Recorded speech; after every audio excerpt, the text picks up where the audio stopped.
This bulletin proudly brought to you in association with Alex Campbell's Menswear.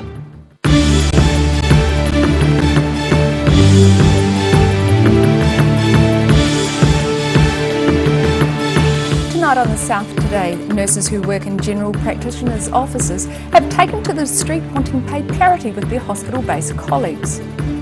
Foreign students studying at Otago Girls High School aren't likely to get home for Christmas due to the COVID-19 pandemic. And if I had a hammer, Nationals' Judith Collins is looking to nail the competition on the campaign trail in Queenstown.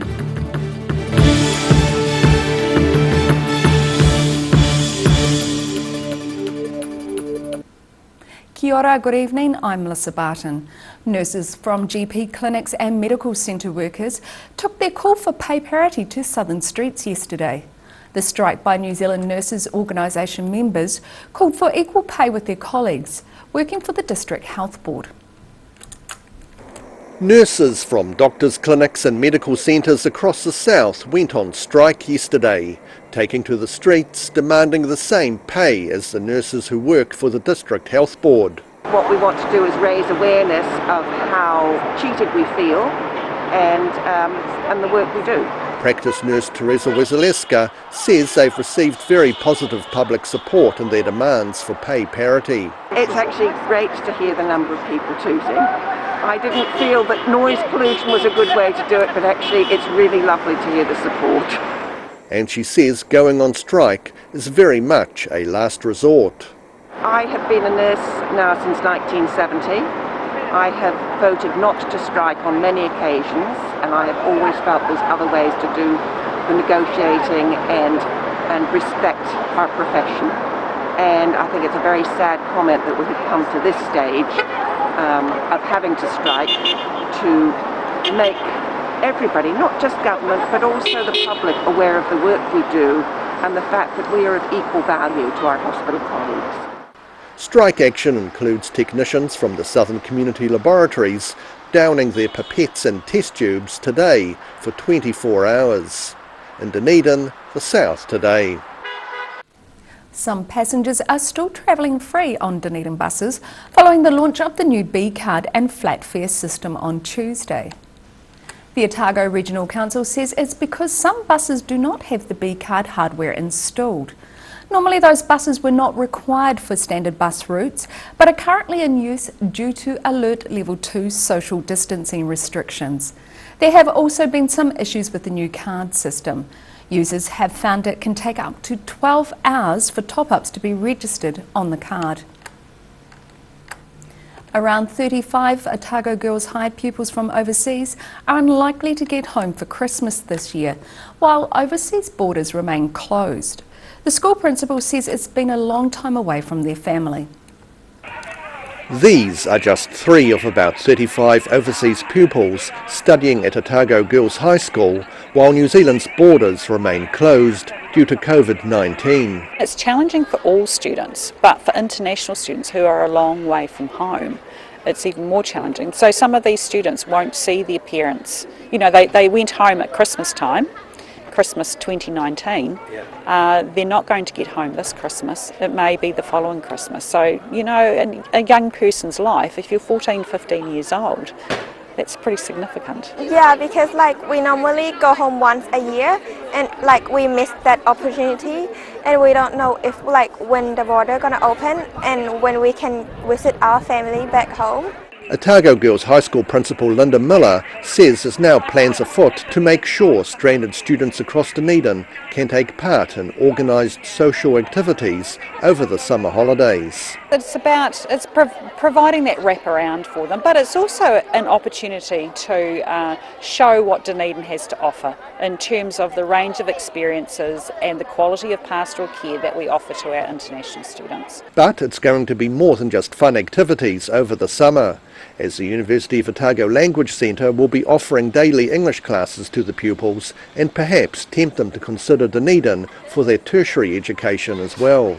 Give them a head start, to give them advantages in terms of their English language learning and connection with potentially workplaces or volunteer opportunities that may lead on to other opportunities later. And Year 11 pupil Christine Hu says she's also hoping to work as a volunteer during her summer in Dunedin. I will do some volunteer job because I want to find a job, part-time job next year, year 12, because year 11 we can't do it. And I may find some part-time job and I need some experience. And I think volunteer is a very good choice for me, so I think I will do some volunteer. Well over 1,000 overseas secondary and tertiary education students are thought to be living in Dunedin at the moment. In Dunedin, the South Today. The Highlanders will be looking for an experienced head coach for next season, although money may limit their options. The franchise announced yesterday it is parting ways with head coach Aaron Mauger, saying his time with the Highlanders had come to an end after 3 seasons. Mauger's contract expired at the end of this season. During his time as head coach, the Highlanders failed to win 50% of their games. Rugby pundits say the poor results doomed Mauger, and coupled with his inexperience as a head coach, the franchise is moving on. 40-year-old Mauger said in a statement that the on-field results have not been at the level that the Highlanders all aspired to. National Party leader Judith popped into Queenstown recently and encouraged people to visit the resort town. After visiting tourism operators, she said the place is full of some of the most interesting and dynamic people in the world. Nationals leader Judith popping into Queenstown's Mitre 10 and says the resort is brimming with potential. There's a great tech knowledge here in particular, so I'm really keen to explore that a bit more. And I think that there are some great opportunities in Queenstown. Queenstown has been one of the hardest hit regions by the global COVID-19 pandemic as it closed down international tourism. Domestic tourists are being welcomed with open arms, but Collins says times are tough, even for those who can afford to travel. The trouble with tourism, as we know, it's always discretionary dollar, and you can be taken out at any time by something like a COVID, but that's why it is good to have something else going as well, and I think not just something else, but something really big. While not wanting to give policy away, the really big plans Collins is referring to could depend on offshore investors being allowed to buy property in New Zealand. However, she wouldn't confirm the current ban on foreign buyers would be gone by lunchtime. We're trying not to use that term. Slightly unfortunate, but there we go. I think it is smart to remember that we do need foreign capital in New Zealand, and it's the foreign capital that actually can help kickstart industries and help us to do better in many ways, but it's always about what's in the best interest of New Zealand. She says Queenstown did very well while Aucklanders were on a break between lockdowns, as many super city residents chose to travel to Queenstown as they couldn't go overseas. Queenstown was doing pretty okay out of the Auckland market, and I just think, you just got to, Aucklanders didn't go overseas, they came to Queenstown, and I think we can do some things in the meantime, but the big thing too is to diversify a bit and take into account the natural advantages that Queenstown has as a mecca of for some of the most interesting and dynamic people in the world come to Queenstown. Judith Collins says Queenstown's extensive tourism infrastructure needs to be maintained so it's ready for international visitors when they're able to return. In Queenstown, the South Today. Still to come on the South Today, we catch up with an elderly couple not letting age get in the way of their enjoying life to the fullest, and we bring you another edition of Channel 39's You Choose 2020 series. So catch this and more after the break.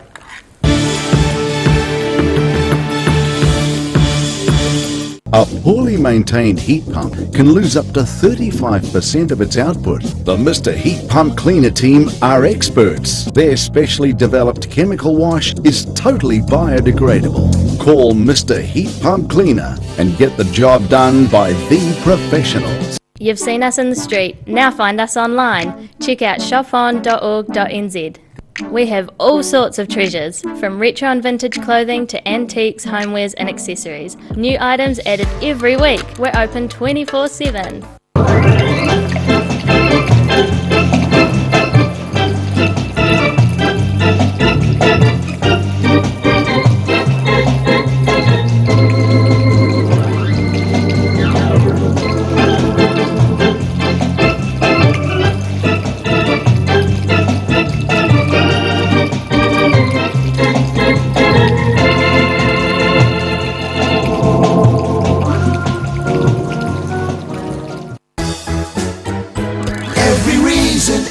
season, we're proud to dress the region. Alex Campbell menswear, it fits. If you're at risk of developing melanoma skin cancer, you owe it to yourself to have a mole map. Mole map is coming to your area. Phone today to make an appointment. It could save your life. بسم الله الرحمن الرحيم المؤمن المهيمن العزيز الجبار المتكبر.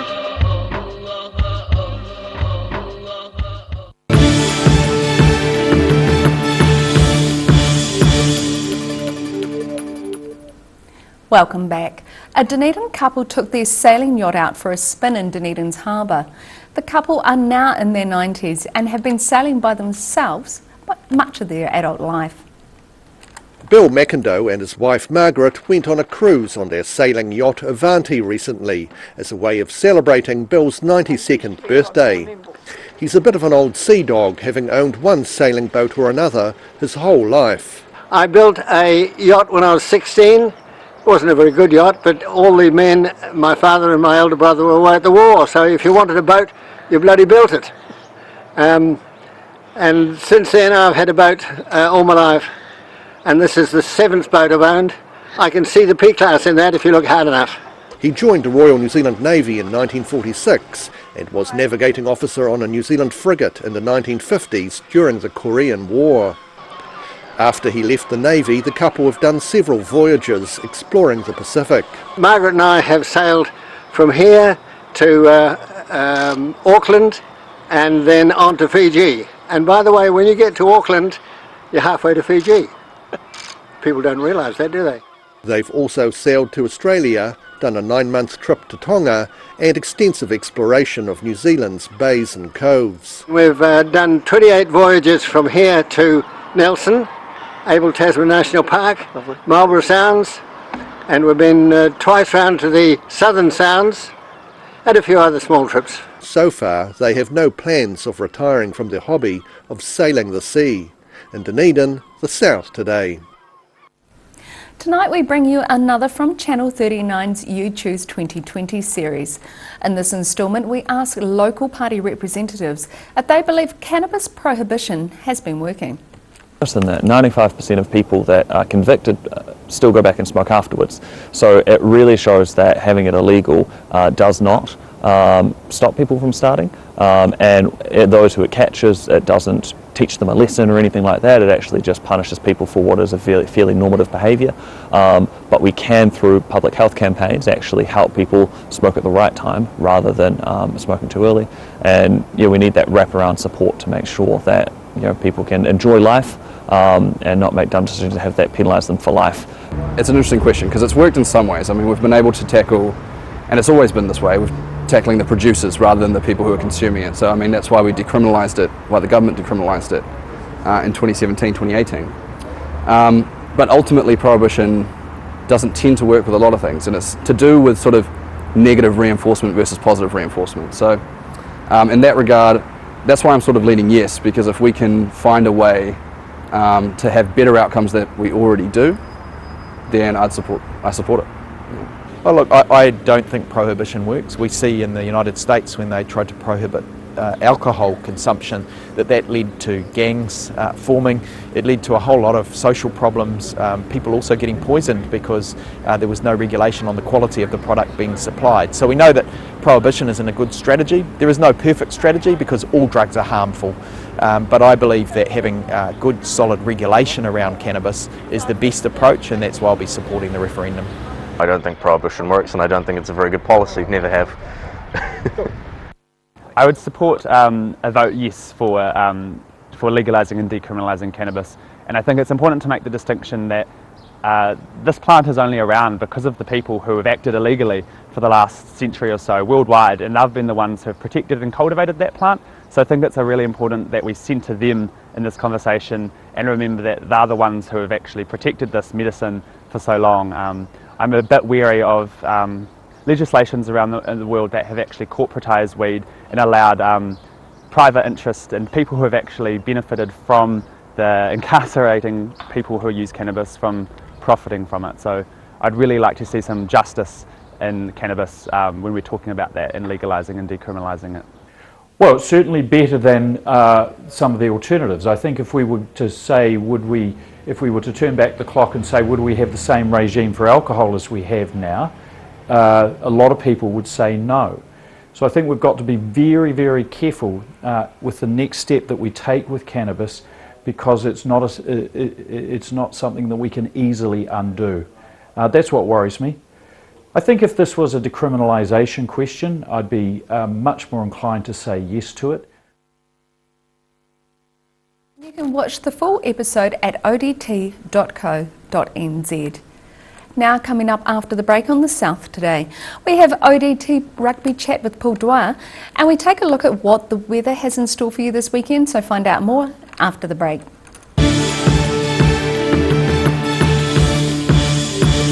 بسم الله الرحمن الرحيم المؤمن المهيمن العزيز الجبار المتكبر. If you're at risk of developing melanoma skin cancer, you owe it to yourself to have a mole map. Mole map is coming to your area. Phone today to make an appointment. It could save your life.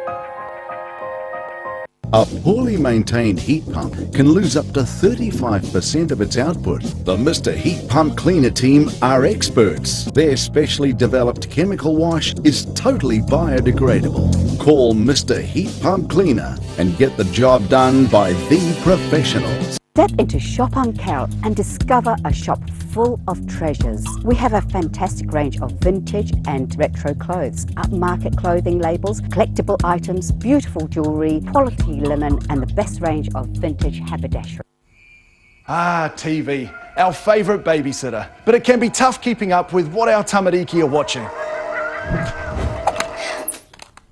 Luckily, the Broadcasting Standards Authority has made some smart changes to the classification labels. Ooh! Plus changes to the time of day certain rated shows will air, and awesome new parental lock features, meaning your babysitter's job is safe. Find out more at safeviewing.co.nz. Every reason, every season, we're proud to dress the region. Alex Campbell Menswear, it fits.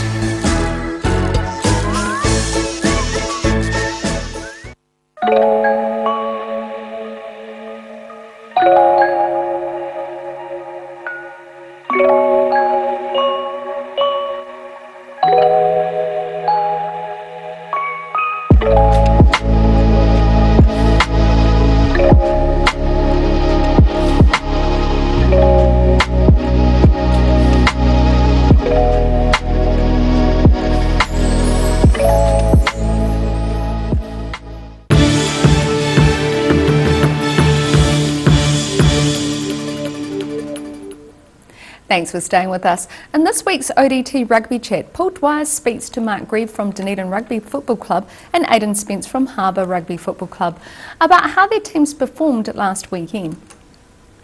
So boys, look, we'll start with you, Aidan. So pretty average performance, 23-20, I think it was, against Alhambra Union. I've heard if they could have kicked goals, they'd have beaten you. Well, they did miss a few goals. Villy at 10. Played well, but yeah, missed a few clutch kicks, and lucky old Toka stepped up to the mark for us and slotted them. But was that the difference? Yeah, it probably was. I mean, they had everything to play for, and to be fair to them, I mean, with a few wins and a bit of luck during the year, they could be second. Greavesy, I'll bring you in. Dunedin were trucking along pretty well, but you were pretty average on Saturday. Yeah, that's fair. We didn't use the conditions particularly well, and we gave GI a lot of opportunities and left the game really open. Only really when Oscar late in the game got a pretty average kick chase coming at him, and he just sort of glided and just kept going score from about 60 out. So, too much pace. Yeah, kid's quick. And just remember this weekend, the COVID thing is still around. We want people to come to the games. We're encouraging you to come to the games, but All the grounds will be roped off. There'll be areas for crowds of people. So we'll be able to fit you in. We might be able to get you into the club rooms in those games after the games. We'll have security guards at the grounds. They're not there to be sentries, but they're there just to make sure that you guys are spacing. So but come along to the games. The weather's going to be fine. There's one key game at Kaikorai, there's one at Taieri, and there's one at Kettle Park in town. And but if you can't make it to those games, those 3 games will be live streamed. That game at Dunedin, I'm actually commentating on that. That might put a few of you off, but we will be running that. We'll be live streaming that on the ODT website. We'll also be running the score. We'll still be running the scores that we've been doing the last few weeks. So make sure you get along. Make sure if you can't get along, go to the ODT website, and hopefully we'll be able to cater for you. The full episode of this week's ODT Rugby Chat will play tonight after the bulletin, or can be watched anytime on the ODT website. And now recapping tonight's top stories on the South today. Nurses who work in general practitioners' offices have taken to the street, wanting pay parity with their hospital-based colleagues. Foreign students studying at Otago Girls High School are not likely to get home for Christmas due to the COVID-19 pandemic. And if I had a hammer, Nationals' Judith Collins hopes to crush the competition on the campaign trail in Queenstown.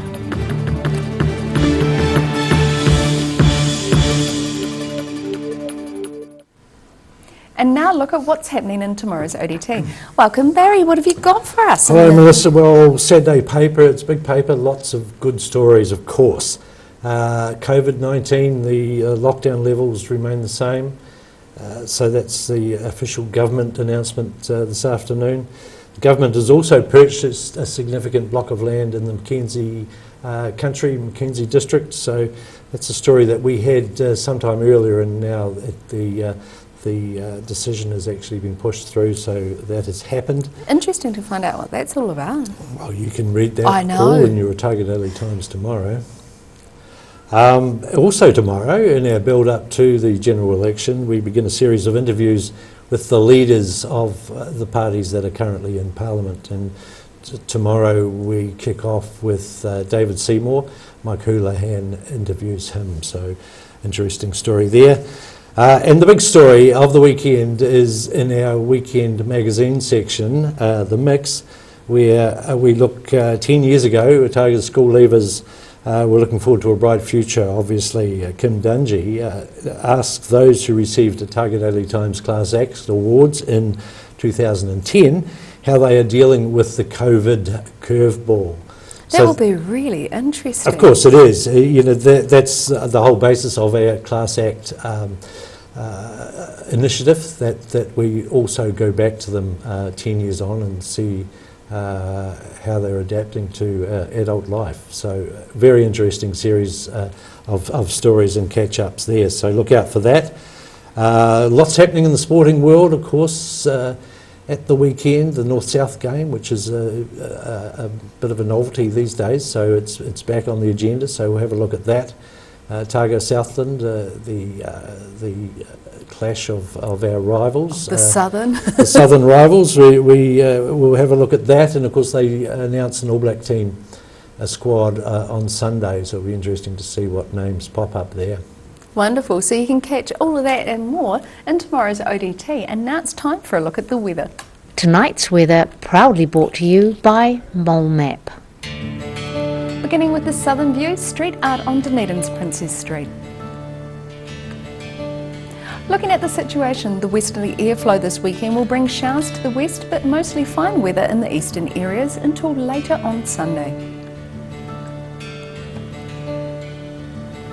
Starting at the northwest of the South Island, Greymouth and Westport are set for cloudy skies with rain and 16 degrees. Across to the northeast, it's a bit cloudy and wet for most over here. Nelson heads for 17 and Blenheim should be slightly warmer with only clouds at 18 degrees. Moving to Canterbury, plan for clear skies in Kaikoura, which is heading for 17. Christchurch reaches 18 and Ashburton should also reach 17. To the southern towns, it's a full house of 14-degree highs for the Catlins, Balclutha, Lumsden and Gore, and all in this area should expect strong northwesterlies with some rain. In central Otago, light northerlies and clear skies for most across here. Wanaka and Queenstown are due for 14 degrees, Alexandra heads for 15, and Te Anau will get 13 degrees or reach 13 degrees with a bit of rain. To the northern towns, moderate northeasterlies and some high clouds in these parts. 17 degrees on the coast for Timaru and just 15 for Oamaru. It's slightly cooler inland as Twizel and Amarama reach 14 degrees. In Dunedin, fine and cool tonight. Expect an overnight low of 5 degrees. There's going to be thick high cloud tomorrow with moderate to semi-moderate northwesterly, some spits of rain. Possible during the evening, a high of 15 and a low of 8. Sunny periods and some cloud on Saturday with southwesterlies at first. Northeasterlies looking later on, a high of 14 and a low of 8.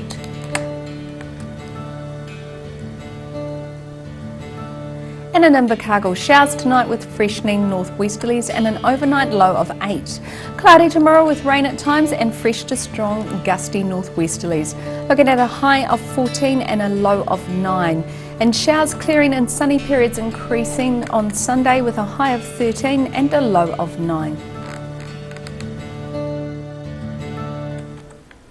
Oops. And that's all for us for this evening. Have a wonderful weekend. Don't forget to follow us online at odt.co.nz. Ka kite anō.